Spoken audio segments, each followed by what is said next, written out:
Good day, students. Today, we are going to not only listen, but also feel particular teacher's last day. You may have noticed in the TV advertisement, I don't know, maybe some uniforms, dress, blazers advertisement.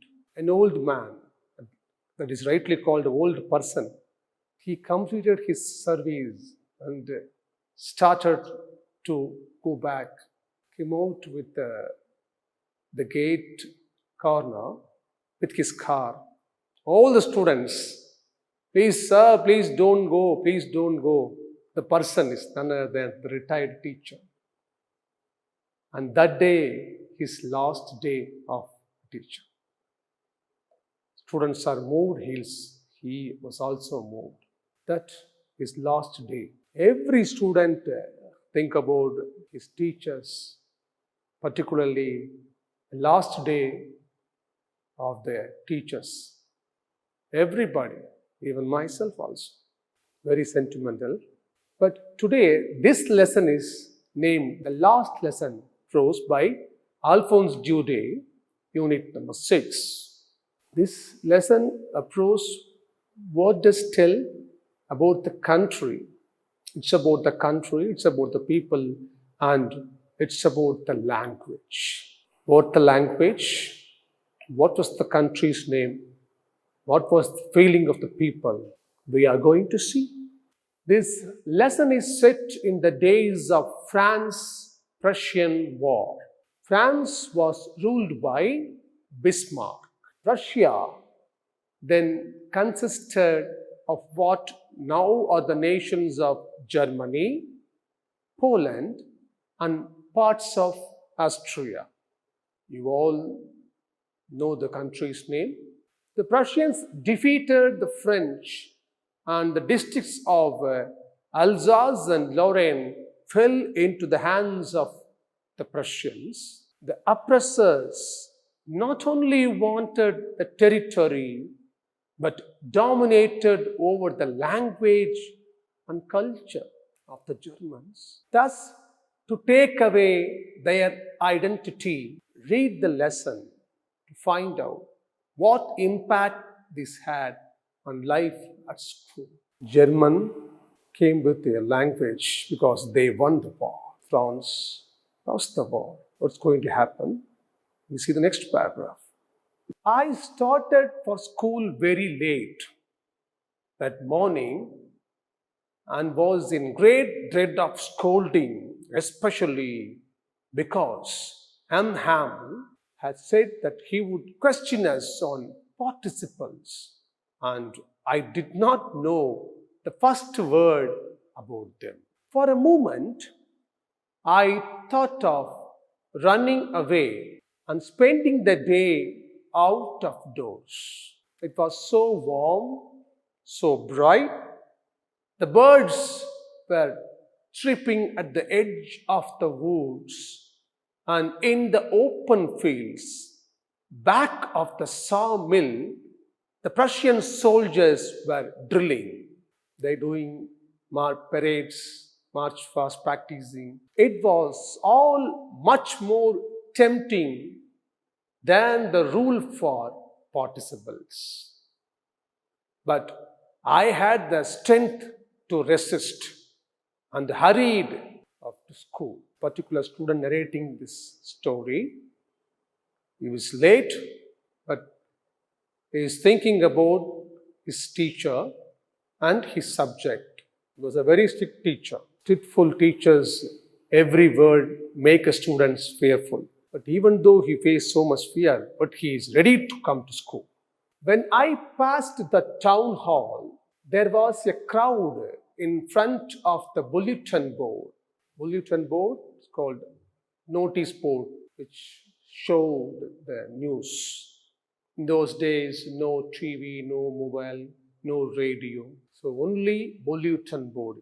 For the last 2 years, all our bad news had come from there. 2 years they were at war. The lost battles, the draft, the orders of the commanding officer, army officer, which means And I thought to myself, without stopping, what can be the matter now? Because the he was running on his way, he watched the board.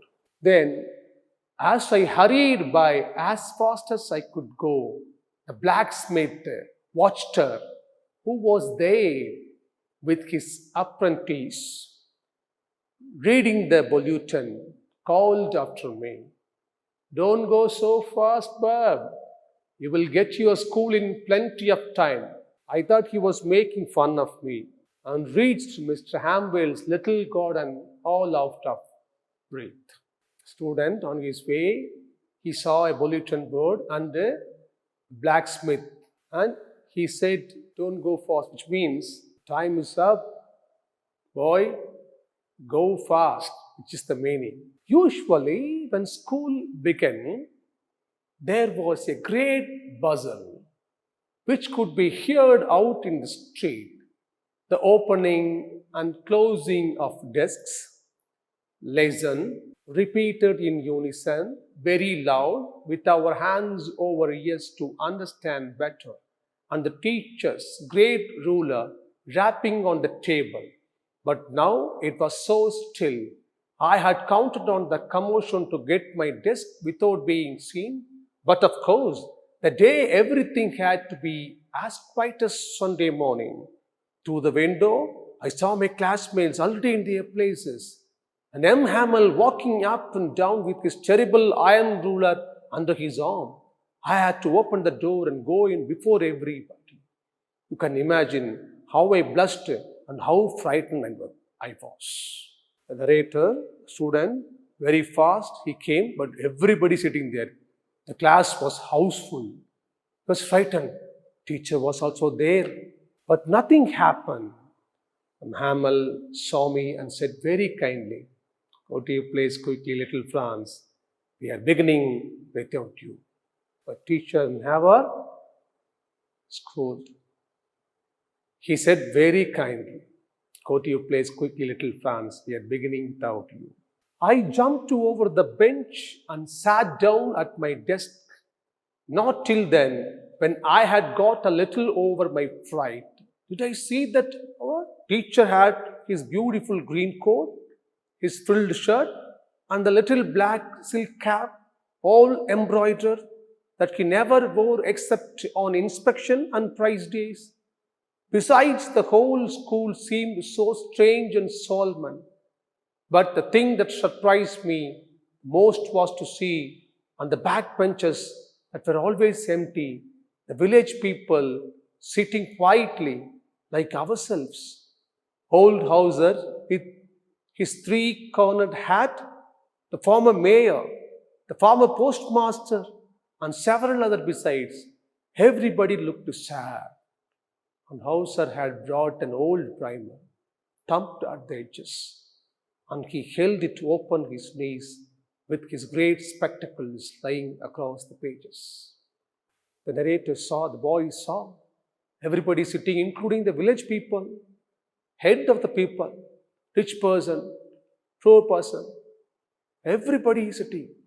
While I was wondering about it all, M. Hamel mounted his chair and in the same grave and gentle tone which he had used to me, said, my children, this is the last lesson I shall give you. The order has come from Berlin to teach only German in schools of Alsace and Lorraine. The new master comes tomorrow. This is your last French lesson. I want you to be very attentive. What a thunderclap these words were to me. Teacher said, this is the last day, but I felt very happy. The boy felt very happy. The narrator felt happy, very happy. Oh, the wretches. That was what they had put up at the town hall. My last French lesson. Why? I hardly knew how to write. I should never learn any more. I must stop there. Then, oh, how sorry I was for not learning my lessons, for seeking birds' eggs, or going sliding on the saw, Sour is the name of the river of France. My books that had seemed such a nuisance a while ago, so heavy to carry, my grammar and my history of the saints, an old friend now that I couldn't give up, and am Hamel too. The idea that he was going away, that I should never see him again, made me forget all about his ruler and how cranky he was. Now the narrator felt very bad about his not studying, because today is the last day. When he realized, he felt very sorry about himself. Poor man, it was in honor of this last lesson that he had put on his fine Sunday clothes. And now I understood why the old men of the village were sitting there in the back of the room. It was because they were sorry too that they had not gone to school more. It was their way of thanking our Master for his 40 years of faithful service and of showing their respect to the country that was theirs no more. Now the boy came to know, the entire village people came to thank the teacher. While I was thinking all of this, I heard my name called. It was my turn to recite. What would I not have given to be able to say the dreadful rule for the participle all through, very loud and clear, and without one mistake? But I got mixed up on the first words and stood there, holding on to my desk, my heart beating, and not daring to look up.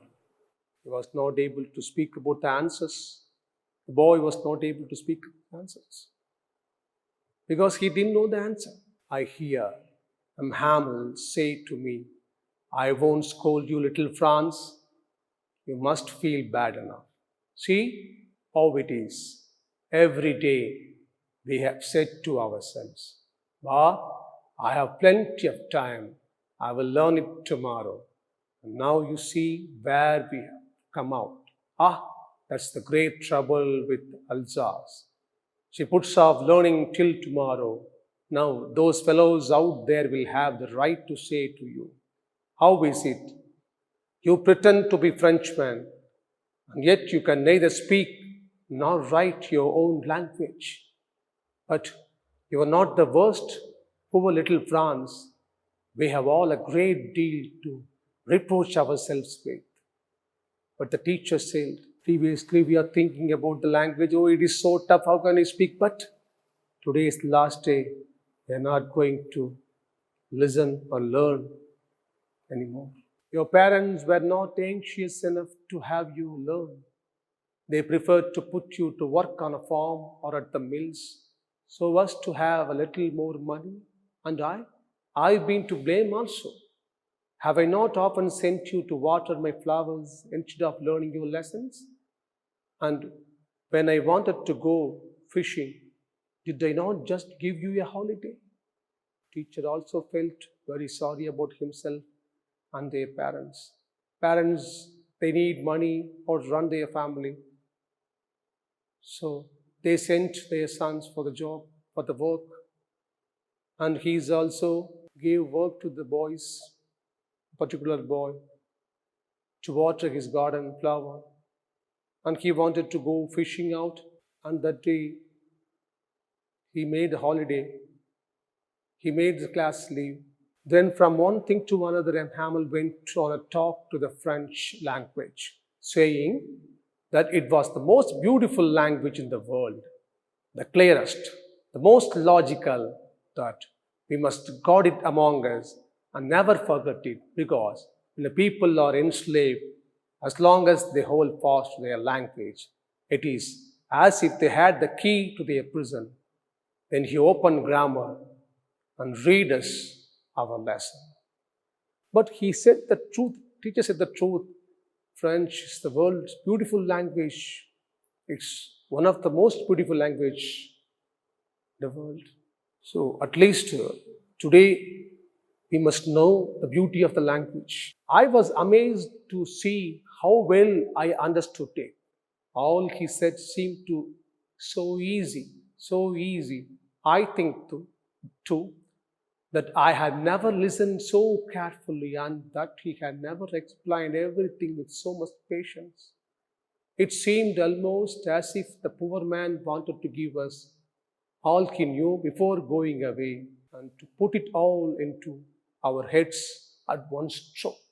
And the boy also worrying, the teacher is going today, so he had put a lot of work to us, but it is not correct. After the grammar, we had a lesson in writing.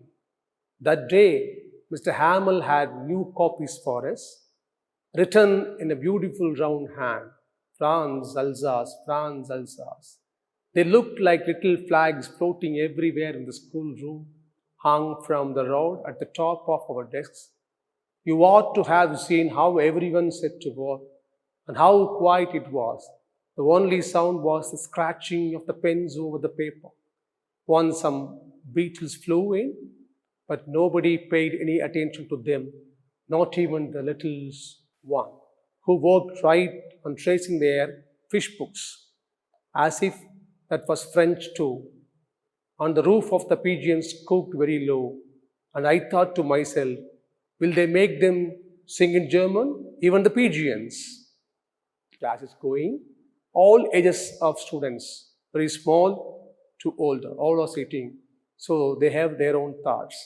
And very simple, very young boy saying, outside the pigeons there, will the pigeons also speak in German? Will they make them sing in German? Even the pigeons?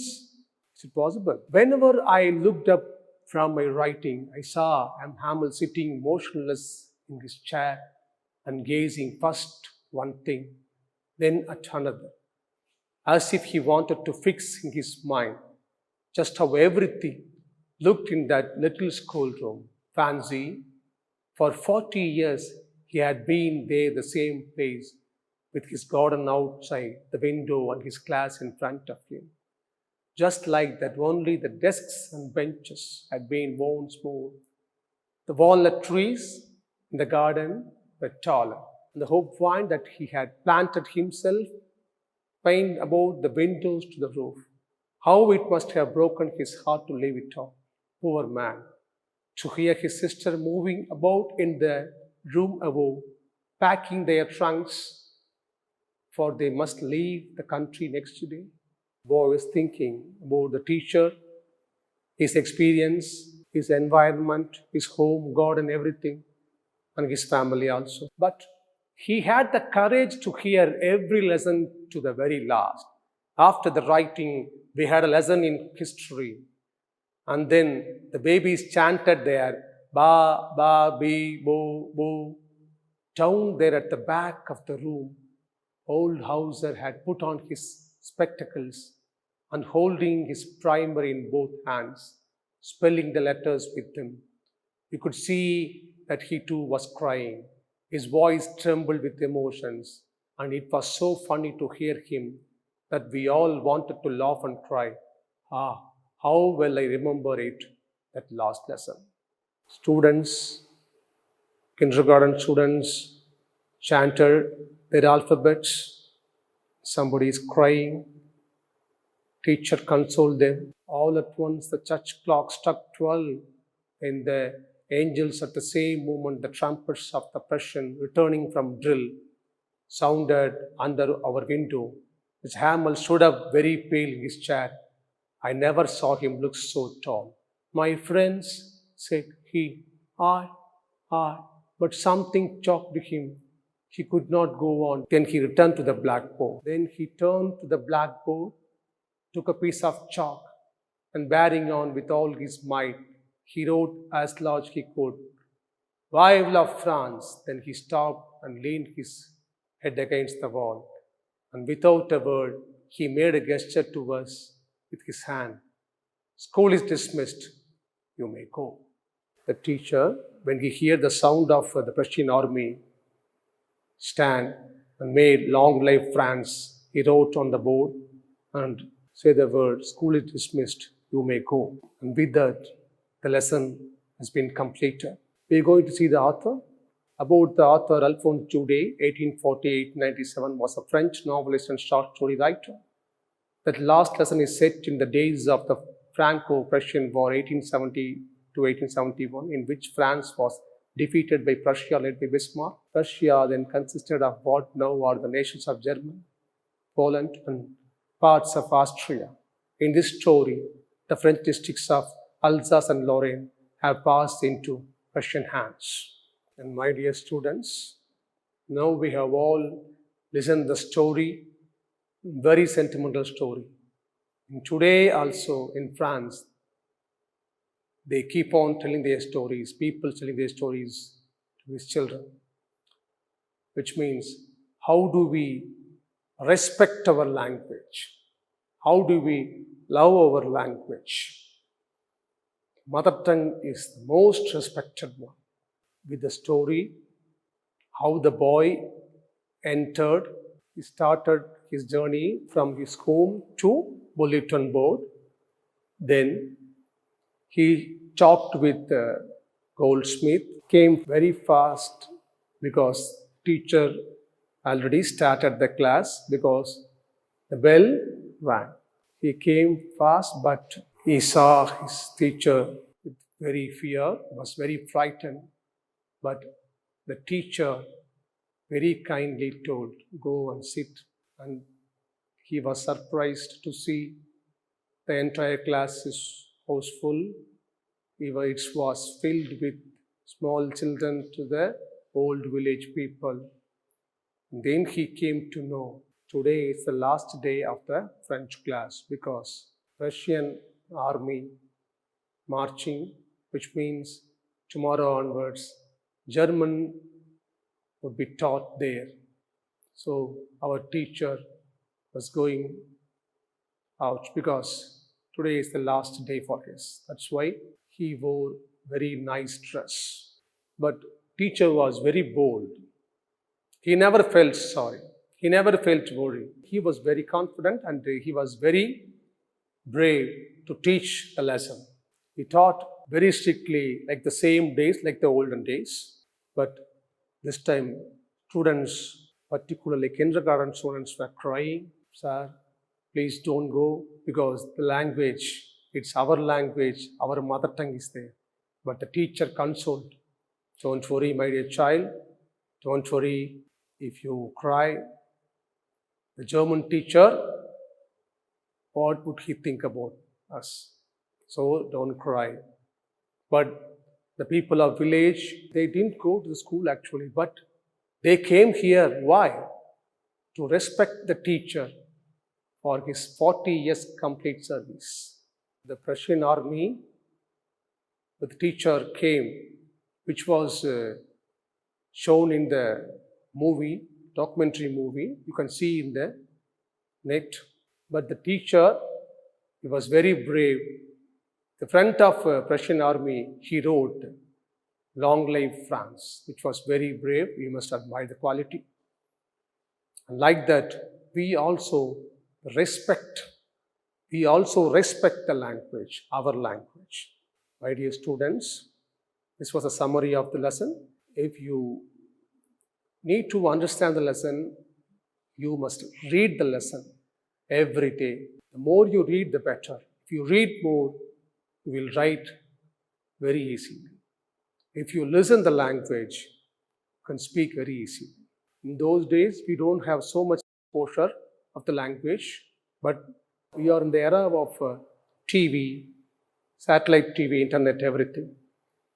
So listen the language, automatically you will speak the language. Read the language, automatically you will write the language. Read the prose well, and you will find the answers of glossary, 2 or 3 sentences and paragraphs. Please don't fear about the language which is unknown for you. It's very easy for you to learn English by listening. When you watch TV, English news, dramas, in your television, satellite television, you can easily speak.